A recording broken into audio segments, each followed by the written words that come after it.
El budismo, si tuvieras que ceñir al budismo en un concepto, en un solo concepto, podrías decir que tiene mucho que ver con su fundador, Siddhartha Gautama.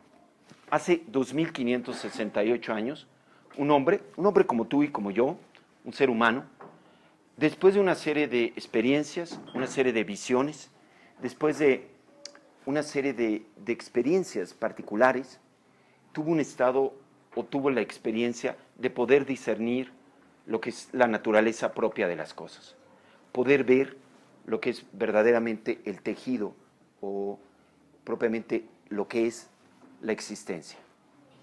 A partir de este estado de perfecto vislumbre, de discernimiento, se alcanzó lo que ahora se llama la iluminación o el despertar, que esencialmente para el budismo tiene que ver con tres facultades, digamos. Primero, es una clara y lúcida experiencia con respecto a las cosas. Es decir, es a un nivel cognitivo poder reconocer y darte cuenta, aprender lo que es la naturaleza, el tejido propio de la existencia. Esa es la primera parte que podrías decir en lo que consiste la iluminación. La segunda tiene que ver con una experiencia de sensibilidad hacia todo lo que existe, hacia cualquier ser sintiente, hacia cualquier ser humano. Pero es una sensibilidad a un nivel, a una dimensión muy profunda, en la cual te sientes conectado con todos los seres. Y a la par que te sientes conectado, no puedes más que a partir de esa experiencia de conexión, sentir un profundo aprecio, cariño e incluso compasión. Y por último, la iluminación consiste en un estado de libertad completa, un estado de flujo en donde tu energía está no impedida, no está condicionada y experimentas este flujo de energía con completa libertad y completa espontaneidad. Estas tres características, esta claridad de mente, de conciencia, esta sensibilidad emocional profunda y esta libertad, son los tres constituyentes de las facultades principales humanas. Todos tenemos una facultad de cognición, de poder darnos cuenta. Todos tenemos una respuesta emocional hacia las cosas y todos tenemos una volición.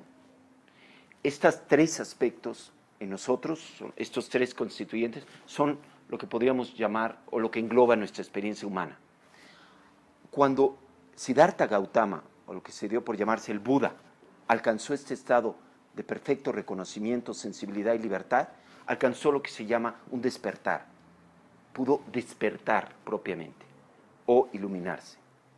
Ahora, desde ahí empieza todo el budismo. El budismo empieza a partir de este hecho que un hombre, un ser humano, alcanzó este estado. Ahora, eso es lo primero.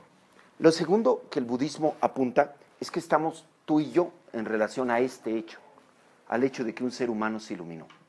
¿Cuál es nuestra relación o la relación de cualquier otro ser vivo a partir de este hecho?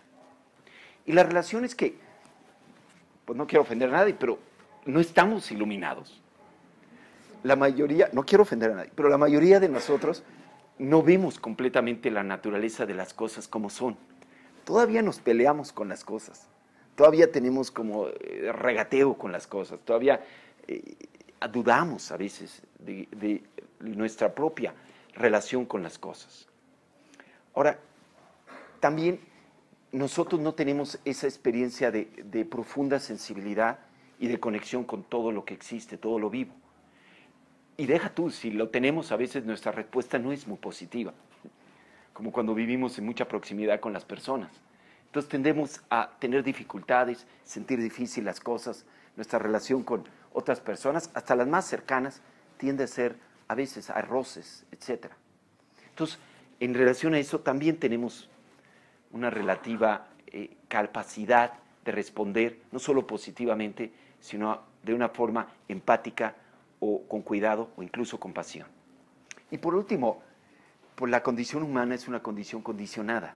Está condicionada por nuestra biología propiamente, incluso nuestro género, está condicionada por nuestra cultura y está condicionada también por el nivel de individualidad que tengamos, es decir, el nivel de sensibilidad moral que tengamos, a partir de la cual surge una auténtica e íntegra individualidad.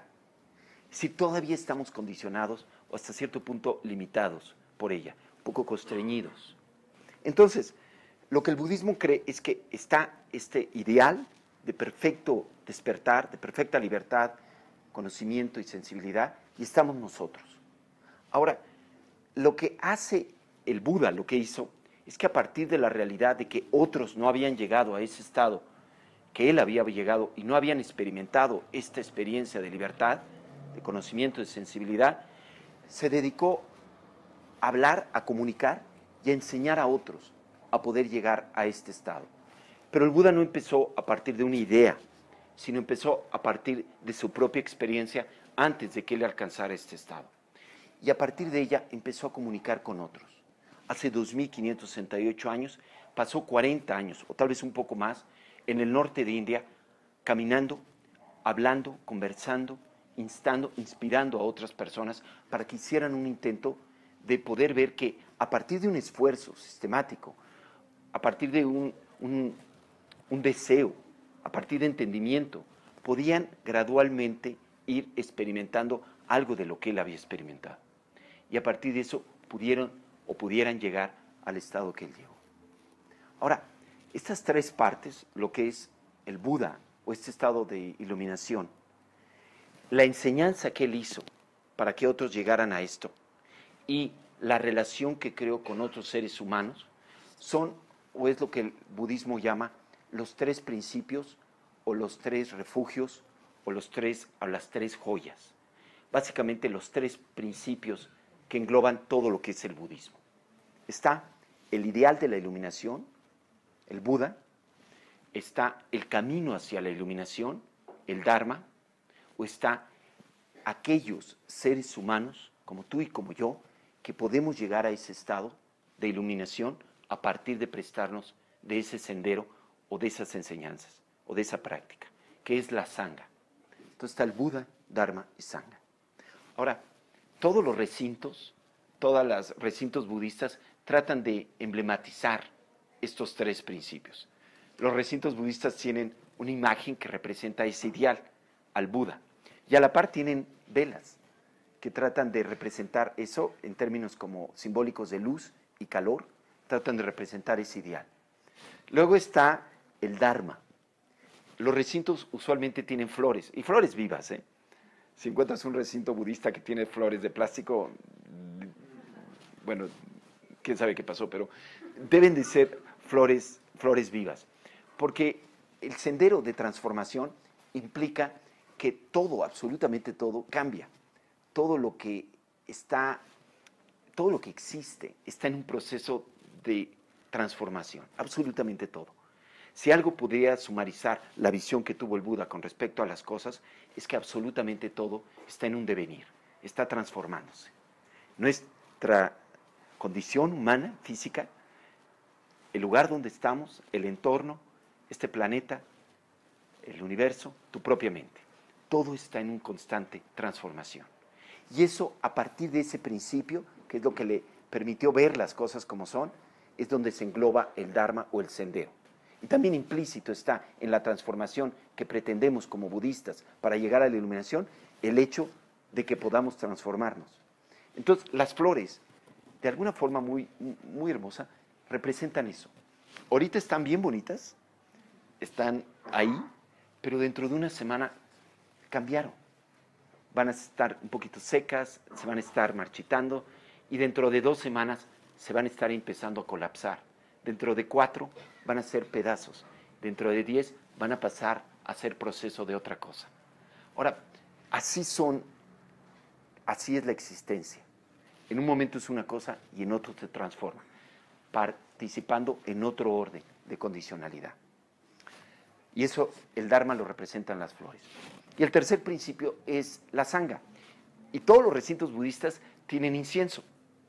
El incienso, pues, aromatiza, si te gusta el incienso, ¿no? Aromatiza, crea una atmósfera agradable y demás. Y crea un contexto donde puedes practicar.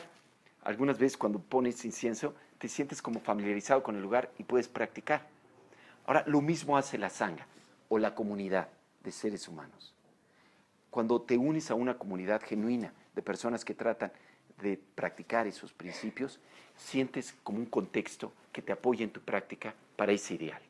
Entonces, por eso ponemos incienso en los recintos. Además, porque huele rico, lo ponemos para crear o recordarnos de ese principio. Entonces, todos los recintos tienen al Buda, Dharma, Sangha representados así. Le puedes poner telas, le puedes poner escrituras, le puedes poner una mala, que es esos como rosarios, le puedes poner la foto de tu familia, le puedes poner lo que quieras. No dejes que nadie te dicte cómo vas a hacer tu propio recinto budista. Tú pon algo que represente el ideal más alto en el cual tú crees, algo que represente ese camino para ese ideal y algo que represente o que te recuerde a aquellos seres humanos que han atravesado ese sendero para llegar a ese ideal. Y ya con eso tienes los 3 principios representados en un recinto para recordarte cuando meditas hacia dónde va tu meditación. Y hay muchos protocolos de recintos, pero no te dejes dictar. Tú hazlo como a ti te llame. Lo bueno de ser budistas occidentales o mexicanos es que podemos reinventar al budismo, muchachos. A partir de los principios que tenemos, podemos reimaginarnos. ¿Cómo es? Reimaginarnos. Claro, a partir de reconocer los principios básicos, universales del budismo, poder reimaginar algo de este orden. Sí, les recomiendo poner un recinto, es bastante útil. Ahora, ¿qué es la conversión en el budismo? ¿O de dónde, a partir de esto, de dónde surge la conversión en el budismo? ¿O cómo se hace budista una persona? Ahora, la palabra conversión existe, hay muchos tipos de conversión, pero básicamente conversión se puede traducir como un giro, o una percatación, o un discernimiento, o un darse cuenta. Específicamente de qué es a lo que giras o lo que... Usualmente cuando se habla de conversión, sobre todo en el cristianismo, se habla de una persona que no tenía una convicción con respecto a las realidades espirituales que en la fe cristiana creen, o los aspectos morales que pronuncia, digamos en la Biblia, los 10 mandamientos o los evangelios. Entonces se habla de que las personas tienen un proceso de conversión o han sido convertidos a partir de no creer en un momento y después creer. Algo pasó en el intervalo desde el cual se dieron cuenta, hicieron un giro, se percataron, discernieron las realidades de esta religión o los principios morales que profesan. Y a través de esto tratan de vivir con ellos. Esa es la idea básica que hay cuando se habla de conversión en el cristianismo. Algo pasó que creó en las personas esto. Y se habla como de un giro, discernimiento, darse cuenta gradual o algo súbito. Y investigué profundamente en Google esto, y estaba viendo que había varios tipos de conversión. Hay conversión súbita, conversión gradual, hay conversión circunstancial, hay conversión secundaria, hay conversión a la fuerza, hay conversión hipócrita, también le dicen, o simplemente por conveniencia. Ahora, el budismo tomaría esta idea y decir, sí, cuando una persona decide tomar o asumir, digamos, las convicciones budistas, sí hay un momento de transición, un momento de darse cuenta, un momento de vislumbre, un girar.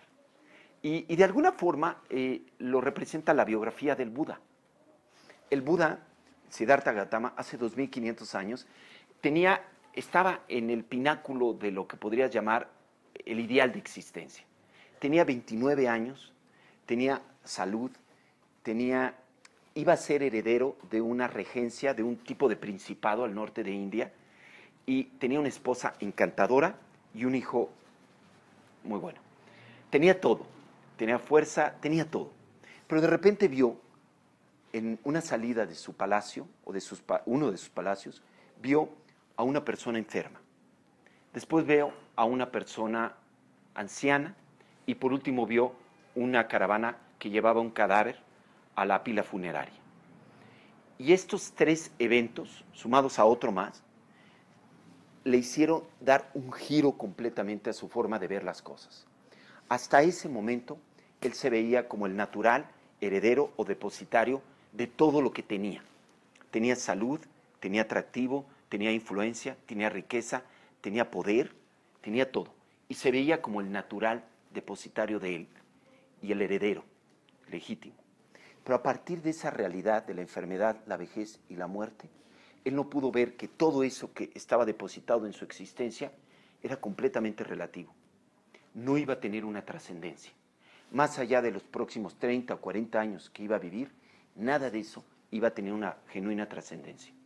Y a partir de eso se dio cuenta de que en realidad no tenía valor eso. No tenía valor su salud, su atractivo, su influencia, su poder. No tenía. No había verdaderamente nada verdadero último en eso. Y a partir de eso hubo un giro completo. Empezó lo que le agradaba antes, le empezó a dar aversión, le empezó a aburrir, empezó a sentir una profunda fatiga de continuar, casi podrías decir, el juego humano. Ya no sentía agrado en las bailarinas que lo rodeaban, en la corte que estaba ahí, en la futura exploración de nuevos territorios o nuevas tierras, en los festivales que se hacían, el agrado. Todo lo empezó a ver como un juego fatuo. Tuvo una cuarta visión. Al salir nuevamente de su palacio, vio lo que ahora, todavía en India existe, vio lo que en ese entonces había cuando las personas renunciaban. Era un hombre relativamente joven, como de su edad, el cual se había rapado, se había puesto unos ropajes, nada más, donde los había encontrado, y se había decidido ir en búsqueda de algo, de la verdad, de algo más trascendente. Se había hecho un errante buscador. Y en India se usaba, y en India es muy respetado ese tipo de vida. Cuando tú decides abandonar, renunciar a todas las convenciones normales de la sociedad y decides ir a buscar errantemente algo, la gente te apoya, te da un poquito de comida, te dan abrigo si es lo que necesitas de los elementos cuando hay una tormenta o algo, el monzón, y simplemente te reconocen como alguien que está haciendo algo valioso. Ahora, Siddhartha se sintió muy inspirado con esto y decidió tomar ese paso. La historia continúa en el budismo. Pero de alguna forma podrías ver que el Buda tuvo una conversión, tuvo un giro, tuvo una percatación, se dio cuenta de algo y a partir de eso empezó a buscar algo más. Ahora, ese punto para los budistas es muy importante. En algún momento de la vida de cada budista, lo que le pasó al Buda se puede reflejar en algo que nos puede pasar a nosotros.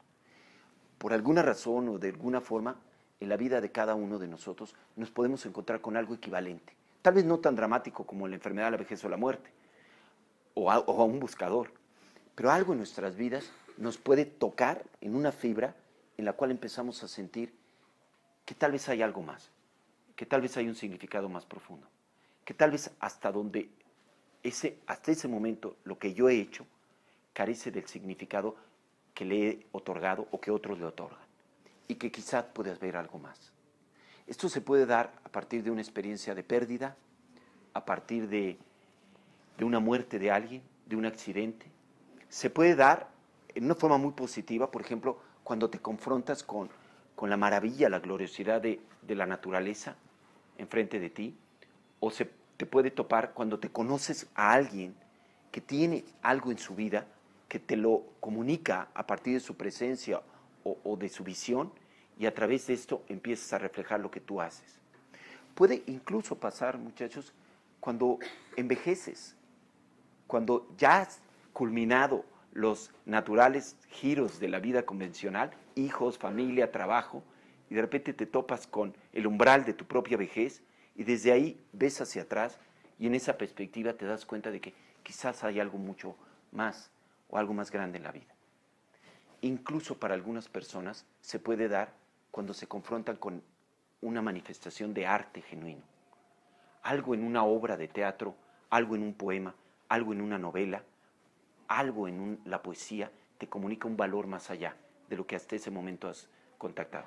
Y a partir de eso puede haber un giro o una forma nueva de ver. Incluso, aunque no lo recomiendo, hay personas que pueden experimentar esto a través del consumo de drogas. Alguna droga, no te voy a dar nombres,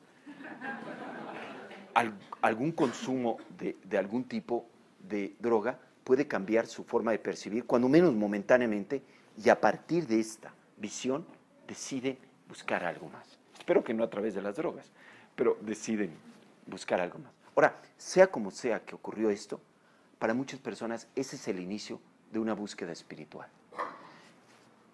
Para los budistas occidentales se vuelve un poquito difícil convertirnos al budismo cuando no conocemos al budismo. Y la mayoría de las personas que tienen como estos giros deciden, hay tres opciones. Una, no le haces caso. Y dices, ya, esto es una fase, es algo. Y no le haces caso. Pero no se calla, es lo malo. Y te persigue hasta tu tumba. Pero ahí está. Las segundas personas empiezan a decir, pues tal vez es un llamado religioso. E incluso empiezan a ir a misa o a la iglesia o algo.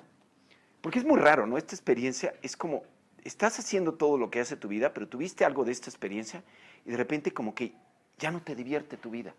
Estás como en un natural enfado. Pero sigues haciéndolo, pero para darte cuenta de que sigue el aburrimiento. Y te sientes raro. Incluso tus amigos te empiezan a decir, ay, ¿qué te pasa? Y realmente no sabes qué te pasa. Porque no le puedes echar la culpa a nada, pero ahí está presente. Hay algo que no está bien. Y es todo y es nada. Y hasta te enojas con tu pareja, o tus hijos, o tu escuela, o todo. Y la tercera opción es que algunas personas van con el psicoterapeuta. Y le empiezan a hablar de que pues, ya nada me divierte, y estoy enojado con mi mujer, y mis hijos me aburren, y en fin. Y el terapeuta te dice que tu mamá hizo unas cosas y tu papá hizo otras y que si te hubieras tenido... bla, bla, bla, bla. Y se pierde un poquito. Sin embargo, hay otras personas que siguen confiando en esa intuición y que empiezan a husmear, empiezan a comportarse raros, empiezan a leer literatura rara. Carlos Castañeda. El tercer ojo de... Recuérdenme, Lobsang Rampa. Hasta Pedro Ferriz empiezas a comprar. Empiezas a... Y algunas personas incluso empiezan a... Bueno, ¿por qué no voy a meditar? A ver qué pasa. Se van aquí al centro budista, encuentran otro grupo, van a ver un lama y demás. Ahora, si tienen suerte y encuentran alguna persona que pueda comunicar esa voz, que pueda comunicar algo, posiblemente empiecen a entender lo que es el budismo. Pero ahora, ¿qué fue lo que pasó?